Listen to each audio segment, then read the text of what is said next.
बिस्मिल्लाहिर्रहमानिर्रहीम। अस्सलाम वालेकुम नाज़रीन, आप देख रहे हैं नए रास्ते कर्नल फ़ारूक के साथ। आज हम तालीम पर थोड़ा फोकस करेंगे। सब्जेक्ट हमारा आज का है कि हम तालीम में क्या बेहतरी ला सकते हैं और किस तरीके से हमें इसको हैंडल करना है। सबसे पहले देखें कि माशरे में इसका असर क्या है। आजकल सबसे ज़्यादा जो रवादारी के शिकवे हैं, अदम रवादारी के, उसकी वजह क्या है? उसकी वजह फ़िक्री इन्हतात है।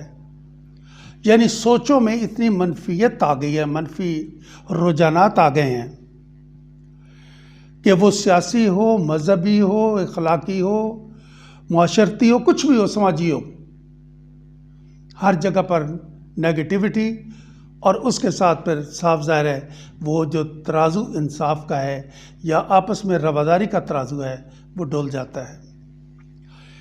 ये मुआशरे के लिए ख़तरनाक चीज़ है और इसके जो रूट्स हैं, जड़ें हैं, वो तालीमी निज़ाम में हैं कि वो आप किस तरीके से अपने मुल्क में, अपनी कौम में तालीम को इस काबिल बनाते हैं कि जहाँ वो दुनिया के साथ तरक्की करे, टेक्नोलॉजी में, दुनिया में आगे बढ़ने में, और इसी तरीके से बाकी मज़ामीन पर भी तरक्की करे, उसके साथ साथ अपने मुआशरे को भी बैलेंस करने में एक ख़ास रोल अदा करे। इल्म की अफादियत और ताकत से तो कोई भी इनकार नहीं कर सकता। दुनियावी मामला हो या इवन आपको देखें कुर्बत खुदाबंदी का, तो तालीम ही वो एक बेस है, सीढ़ी है, जिस पर चढ़कर आप कोई भी मंजिलें तय कर सकते हैं। कौम ने आगे की जितनी किसी कौम ने भी आगे की जितनी मंजिलें तय की, उतना ही उसको फ़ायदा हुआ, और जो अपनी आगाही से गाफिल रहे वो पीछे रह गए। ये तारीख है। तो हम एक 75 साल से जो हमारा मुल्क, हम एक इंडिपेंडेंट कौम हैं, हमें देखना है कि हम कहाँ पर गलत हो गए, किस जगह पर हम कहीं से फिसल गए कि हमसे वो चीज़ें जो हमें एक तरक्की के लिए हमारा मयार बनता, एक बेस बनता, वो हमें हासिल नहीं तालीम से हो रही हैं। बहरहाल कोशिश करनी है, हर फर्द को सोचना है, और इसी तरीके मैं भी आपको कुछ अपनी सोच पेश करना चाहता हूँ। इसको हम दो हिस्सों में लेंगे। सबसे पहले हम ये लेंगे कि हमें आजकल चैलेंजेस, प्रॉब्लम है क्या, कौन सी जगह है जहाँ पे हमें अपना कोई ना कोई सहारा देना है, और उसके बाद फिर हम ये देखेंगे कि उसका एंटीडोट या उसका हमारे पास इलाज क्या है। सबसे पहले हम देखते हैं कि चैलेंजेस हैं, हमें कौन से चैलेंजेस हैं जिनका हमें सामना करना पड़ रहा है इस मुल्क में इस वक्त। और सबसे पहला चैलेंज बड़ा ही ख़तरनाक है। वो ये है कि तालीमी निज़ाम के ज़रिए से कौम मुंतशिर हो गई। बहुत बड़ी बात कर रहा हूँ कि तालीमी सिस्टम में हमने एक की बजाय 4 कौमों को तश्कील दे दिया। सबसे पहले एक एक को मैं लेता हूँ। मदरसे के तालिब इल्म। अब मदरसे के जो एक ख़ास किस्म के लोग हैं, जो कि बहुत ज़्यादा या तो दीन की तरफ राइज हैं या जो बहुत गरीब हैं, उनको हमने मदरसे का सहारा लिया, उनको हमने उधर से जाने दिया। लेकिन आगे क्या बना ये मैं आगे बताता हूँ आपको। वहाँ मदरसे जो हैं वो अपनी अपनी सोच के मुताबिक, अपने अपने मकतबाए फ़िक्र के मुताबिक वो बच्चों को तैयार करते रहे। उसमें हमने साइंस और टेक्नोलॉजी और जदीद जो इल्म हैं उनसे हम पहलू तही करते रहे। तो उसके बाद एक ही, यानी कि देखें उसमें जो एक फ़िक्र में लेके जब आप चलाते हैं, उसके बाद उसी में ही आप कुछ जवान करते हैं, उसी में आप उसको चाहते हैं कि अब आपको दुनिया पर अपना हुक्मरानी भी करनी है, तो वो एक ख़ास किस्म के हदूद में महदूद हो चुके होते हैं। दूसरा हमारे पास है सरकारी स्कूलों के तालिब इल्म। मैं खुद सरकारी स्कूल में पढ़ता रहा हूँ, जो विलेजेस गांव में होते हैं। कभी टीचर आ गया, कभी नहीं आया, कभी टाट मिला, कभी नहीं मिला। और वहाँ पर जो पढ़ने वाले ज़्यादातर बच्चे हैं, वो वहाँ के जो हालात होते हैं उन्हीं में ज़्यादा वो एक्टिव होते हैं। वो वहाँ के हालात को देख के चलते हैं, उन्हें पता किस चीज़ में तैयार होते हैं। वो जितनी नीचे जिस सोसाइटी में जो कुछ होता है उससे वो ज़्यादा असर लेते हैं। उसके बाद बहुत सारी चीज़ महरूमियाँ भी होती हैं। तो जब आगे उसमें आते हैं तो वो फिर आप देखेंगे कि बहुत बड़ा तबका बनता है, मज़दूर से लेकर दफ्तरों में जो सेकंड क्लास में उसमें आते हैं, और उसके बाद जब वो बेहतर उनमें से निकल आते हैं तो वो हायर प्लेसेस पर भी अपना रंग दिखाते हैं, क्योंकि उनके पास बहुत कुछ इल्म होता है उनको, जो उन्होंने सीखा होता है अपने एक प्रैक्टिकल इल्म अपने गांव में रहते हुए, कि किस तरीके से लोग किस तरीके से डील करते हैं और हर कानून से कैसे वो रास्ते निकालते हैं और किस तरीके से उनको अवॉइड किया जाता है। तो वो सारी चीज़ें जो हैं ऊपर तक फिर ये ले आते हैं। ये दूसरा तबका है। इनमें से बहुत अच्छे भी हैं जो आगे निकल जाते हैं आगे पढ़ के। तीसरा हमारे पास तबका आता है प्राइवेट स्कूल्स का, इंग्लिश मीडियम स्कूल का। इन्होंने काफ़ी अच्छा बैलेंस इनका सिलेबस होता है और जदीद उलूम के साथ उसको हम आंग भी किया हुआ है। लेकिन एट द सेम टाइम जब उधर से तो ठीक है, दुनिया के साथ आप चल सकते हैं, लेकिन इनके सिलेबस में जो अपनी कौमियत है, जो हमारे अपने अक़दार हैं, जो हमारी अपनी तारीख़ है, ठीक है, और जिस मुल्क की उन्होंने बागडोर संभालनी होती है उस पर वो दस्तरस नहीं रखते। बहुत सारे मैंने देखा है कि इवन आपकी जो तारीख़ है, कौमी तारीख़, और आपके जो कौमी बड़े बड़े कायद आज़म तक जितने भी हीरोज़ आए हैं, उन पे सवालात तो उनको आते हैं लेकिन उनको जवाबात नहीं दिए जाते। कई जगहों पे जाने का इत्तफाक हुआ, ये हायर इंस्टीट्यूट्स में भी, तो मैंने ये चीज़ देखी कि ये एक ख़ास किस्म का उसमें एक पैदा होता है, एहसास सा एक इंसान को होता है कि ये लोग यहीं पर दुनिया के लिए तो मुकाबले के लिए तैयार हैं, लेकिन यहाँ जो हमें हैंडल करना है, जो अपने नीचे वाले लोगों को हाथ पकड़ के ऊपर लाना है, जिनकी दस्तगीरी करनी है, उनके लिए वो उतने तैयार नहीं होते। उसके बाद चौथा तबका जो है वो फॉरेन मेड का है। बाहर रहते हैं, बाहर पढ़ते हैं, और जब वो बाहर से डिग्रियां लेकर आ जाते हैं तो दो चीज़ें होती हैं जो मैंने देखी हैं। एक तो यह है कि उनको एहसास होता है कि हम बाहर से पढ़ के आए, हमें बड़ी तरजीह मिलनी चाहिए। दूसरा यह है कि हमारा माशरा उनको तरजीह देता भी है, ये बग़ैर जाने हुए कि वो वहाँ पे जो पढ़ाया गया क्या वो हमारे माशरे के साथ, हमारे मामलात के साथ, हमारे जो मसाइल हैं क्या उनके साथ वो मुताबिकत भी को रखता है या नहीं। वहाँ पर पढ़ाया जाता है जी, वहाँ बड़ी बड़ी कोट करेंगे, फलां जो एक और का किसी को कोट कर देंगे, फिर कहीं और कोट कर, उनके पास बड़ी अच्छी कोटेशंस होती हैं, लेकिन वो लोग जिन पर वो कोटेशंस काबू लगाई गई, जिन्होंने उन कोटेशंस को इस्तेमाल किया, वो यहाँ पर हैं या नहीं, इसका यानी कि कोई ख्याल नहीं रखा जाता। हम फ़ॉरेन मेड को तरजीह दे देते हैं, तो जो यहाँ पे बेहतरीन इवन दिमाग होते हैं वो भी कुछ पीछे रह जाते हैं। अब यहाँ पर मैं आपको ये बताना चाहता हूँ कि ये जो 4 क्लासें मैंने गिनी हैं, ये मैं क्यों कह रहा हूँ कि हमने 4 कौमें पैदा की हैं, इसलिए कि इन चारों क्लासेस का, इनका उठना बैठना, इनके मजाक, हंसी मजाक, इनका खाना पीना, इनकी रिश्तेदारियां, ये आपस में नहीं हो सकती। प्रैक्टिकली जो मैं देख रहा हूं वो नहीं होती। तो ये हमने मुआशरे में 4 क्लासेस पैदा कर दी हैं तालीम ने।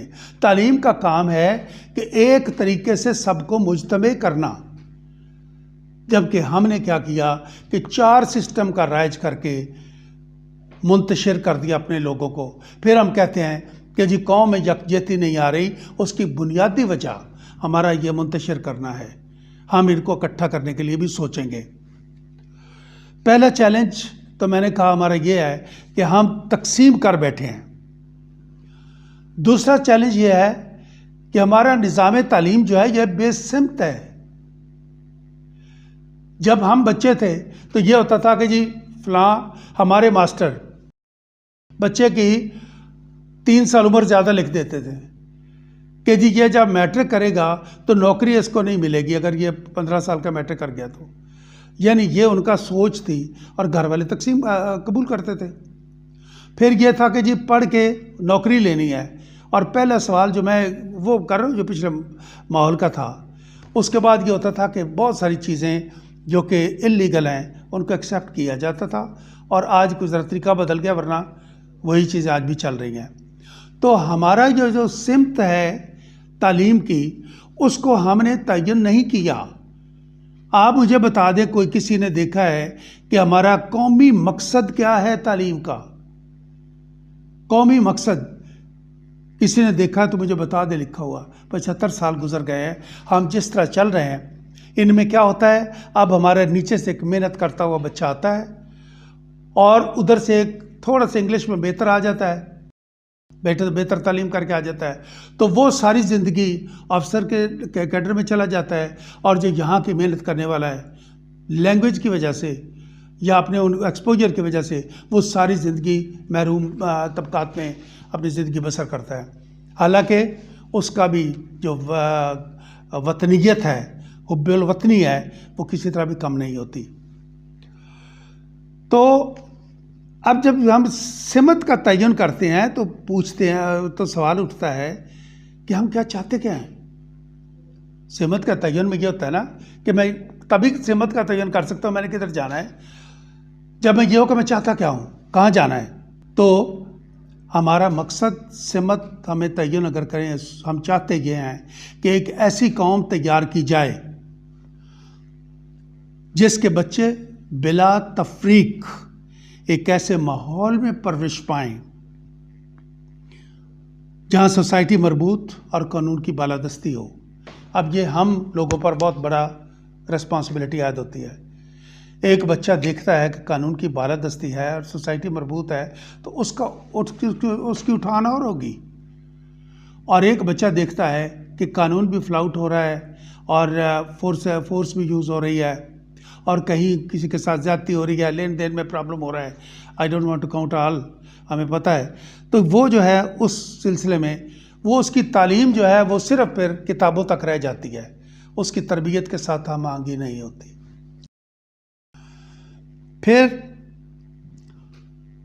दूसरी बात यह है कि घर से बच्चा जब चलता है, पैदा होता है, तो उसका जो नॉलेज होता है, तालीम होती है, वो तकलीद से शुरू होती है। वो जैसे माँ को देखता है, बाप को देखता है, फिर थोड़ा बड़ा होता है, बहन भाई आते हैं उनसे देखता है। तो इस तरीके से वो तकलीद करता चला जाता है। उसको मज़हब में भी उसको पहले वही पढ़ाया जाता है जो माँ बाप ने सीखा होता है। तो ये तकलीद का जो है, अब मैं समझता हूँ कि 3 इसके हिस्से होते हैं इंसान की डेवलपमेंट के। तकलीद है पहला, फिर उसका जहन क्यों का सवाल पैदा करता है और वो तहकीक का आ जाता है, सफ़ियर आ जाता है। और तहकीक के बाद फिर उसमें से कोई चीज़ तख्लीक होती है। तो हमारा आज का जो बच्चा है वो 2-3 साल का ही होता है, तो हालात कुछ ऐसे चल रहे हैं कि तकलीद का उसका जो है वो काम मुकम्मल हो चुका है, वो क्वेश्चन करने लग गया है। हमें उसको तैयार करना है। मतलब मेरा कहने का ये है कि जो तकलीद का है ना पीरियड, उसको थोड़ा करके जल्द से जल्द बच्चे को तहकीक में डालना है। वो सोचना शुरू करे। आप भी सोचता है लेकिन तकलीद उसके ऊपर कांटा फेर देती है।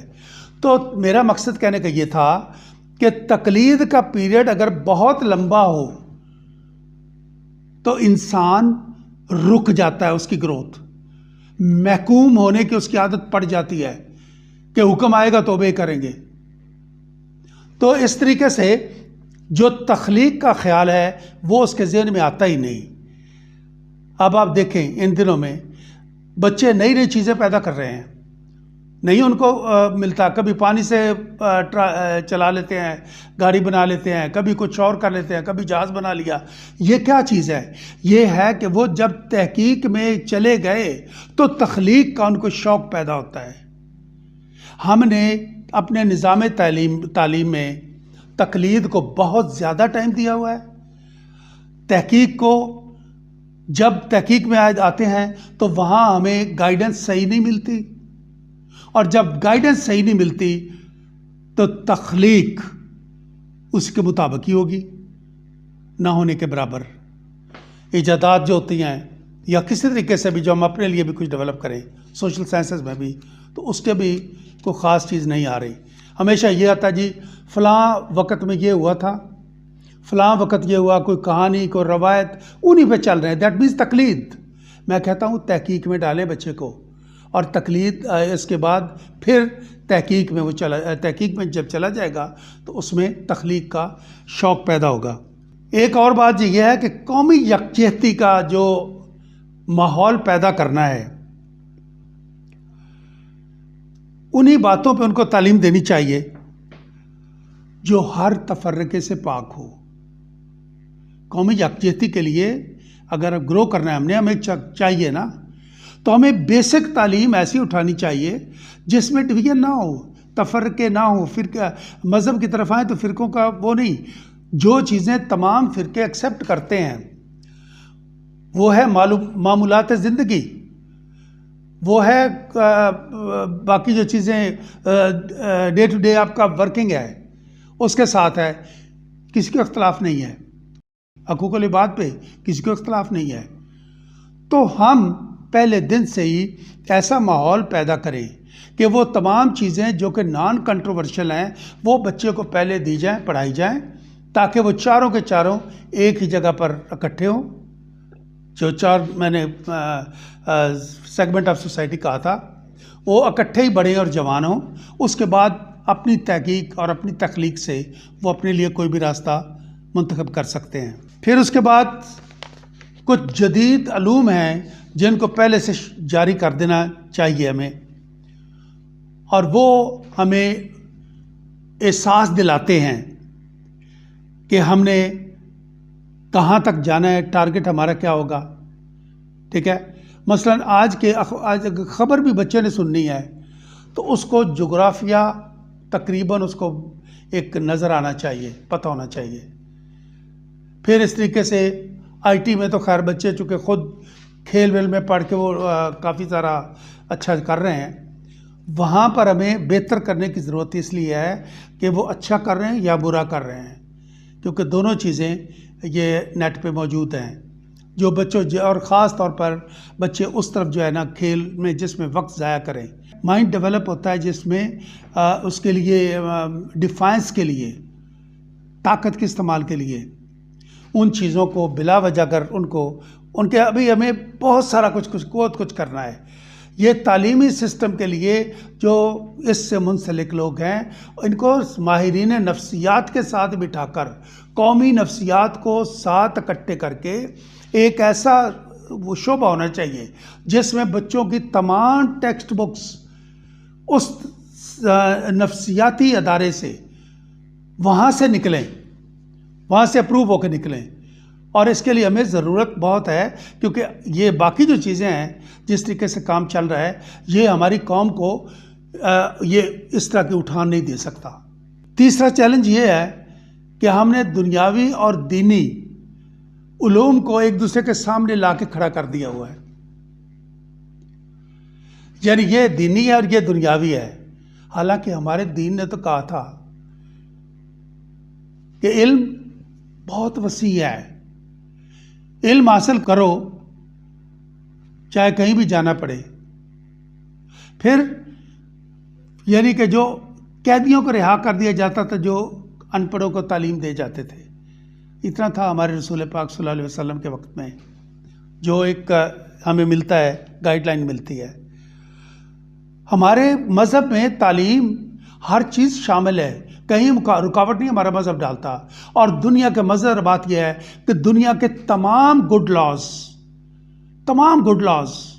ऑफ द वर्ल्ड आप इकट्ठे करें, आपको कुरान में मिलेंगे। अब मुझे ये बताना ज़रूरी नहीं है कि जी ये हमारा है तुम्हारा नहीं है, नहीं, ये पूरी बनी नौ इंसानियत का है, बनी नौ इंसान का, पूरी इंसानियत का है ना। हमें वही पढ़ाएं। हम मज़हब और इसको दीनी और दुनियावी तालीम को एक दूसरे के आमने सामने ना खड़ा किया करें। इसको हमें मुनहदम करना होगा इन अदों को, और अपने सिस्टम के तहत करना होगा। चौथा चैलेंज वो ये है कि कौमी तशख़्ख़ुस, इस पर तवज्जो नहीं दी जा रही। We are proud Pakistanis. सारा दिन बच्चा सुनता है कि मेरा हम कुछ नहीं है जी, हम कुछ नहीं है, हम कुछ नहीं है। ये जो ज़रूरत से ज़्यादा सच्चे लोग मीडिया पर भी आकर कहते हैं क्यों हम कुछ नहीं है। ये दुरुस्त है, 75 साल में जो हमें हासिल करना था नहीं किया। कौमों में ऊंच नीच आती रहती है कौमों के वक्त में, लेकिन हमने बहुत कुछ हासिल किया भी है। और इसलिए जब बच्चा आज से ज़हन से सुनता है कि कौम कुछ नहीं है, कुछ नहीं है, भागो भागो भागो, वो जवान इसी ज़हन के साथ करना चाहते हैं आप। फिर उसके बाद बच्चा बैठ के सुन रहा है फलां जी आ रहा है हमें इतने देगा, हमारा जी प्राइम मिनिस्टर गया है, हमारा फलां गया, फलां से इतनी मदद मांगी है, फलां हमें नहीं दे रहा, फलां हमें दे रहा है। और क्यों यार, ये नफ्सियाती तौर पे एक बच्चों के लिए उलझन पैदा कर रहे हैं। बच्चा बिल्कुल उसी तरह सोचने लग गया जैसे झोंपड़ी वाला सोचता है कि आज हमें कोई रोज़गार मिलेगा नहीं, आज कहीं से कुछ खुदा वास्ता मिलेगा या नहीं। इसको we have to convert that कि हम प्राउड पाकिस्तानी होने के नाते हमें क्या करना है, ये तालीम में शामिल किया जाए, जो कि फ़िलहाल सिर्फ वाई वॉश है। यौम इकबाल पे इकबाल डे मना लेते हैं हम एक, ठीक है, और वो ज़मीर जाफरी के बकौल बाकी सारा साल कवाल करते रहते थे उसके साथ। इसी तरीके से कायद डे भी हम मना लेते हैं, बाकी भी इस तरह करके दिन मना लेते हैं। तो हमें इस पर भी तवज्जो देनी है कि कौमी तशख़्ख़ुस को हमें उभारना है हर लेवल पर, माँ बाप के लेवल पर, स्कूल के लेवल पर, कॉलेज के लेवल पर। और इनमें से जो इसकी मुसाबकत होती है उसमें भी इसका एक स्पेशल होना चाहिए, जगह होनी चाहिए। एक और चैलेंज जो हमें आज है वो ये है कि कम्युनिटी और तालीम के जो अदारे हैं इनका ताल्लुक बहुत ढीला है। जब पाकिस्तान बना था उस वक़्त क्या था कि पेरेंट्स ज़्यादा पढ़े लिखे नहीं थे, बच्चे जो थे उनको उस्ताद की बड़ी इज्जत थी, माशरे में बहुत इज्जत थी उस्ताद की। बच्चे उनके हवाले करते थे, उस्ताद पढ़ाते थे और ये काम चलता रहा। अब ये बना कि आप उस्ताद को देते ही कुछ नहीं है। आज के नौजवान का अपनी जो सर्विस है उसका आखिरी चॉइस है उस्ताद बनना। तो आप फिर क्या करें, आप एक राब्ता कायम रखें सोसाइटी के साथ। तालीम का एक जो है ना राब्ता कायम होना चाहिए। हमेशा ख़ुद इस चीज़ का माँ बाप भी एहसास करें। माँ बाप इस वक्त सिर्फ पैसे देने पे हैं कि पैसे ले लो और पढ़ो, वहाँ जाके स्कूल में हो जाता है, फिर ट्यूशन हो जाती है, डिग्रियाँ मिल जाती हैं, लेकिन आपके माशरे के साथ आपने अपने लोगों को तरबियत नहीं की। मैं ये नहीं कहता कि पहले वाले बहुत ज़्यादा तरबियत याफ्ता थे, उनका मोड डिफरेंट था। पूरे गांव में जितने बड़े थे वो किसी के बच्चे को भी डांट सकते थे, थप्पड़ भी लगा देते थे। तो हर वक्त एक माहौल था जिसमें लोगों का एक कायम था। लेकिन अब चूंकि वो ये नहीं है, अब पेरेंट्स को खुद एहसास करना है कि सिर्फ पैसे देने से, डिग्रियां खरीदने से काम नहीं बनेगा, इनका आपस में राब्ता भी ज़रूरी है। तो व्यूअर्स, आज हम अपने चैलेंजेस और हम क्या चाहते क्या हैं सिर्फ यहाँ तक ही पहुँचे हैं। व्लॉग काफ़ी लंबी हो गई है। इंशाल्लाह इसके जो नताइज या इसके जो हम समझते हैं इसके लिए तरजीहात क्या होनी चाहिए, वो इंशाल्लाह नेक्स्ट व्लॉग में देंगे। पाकिस्तान जिंदाबाद।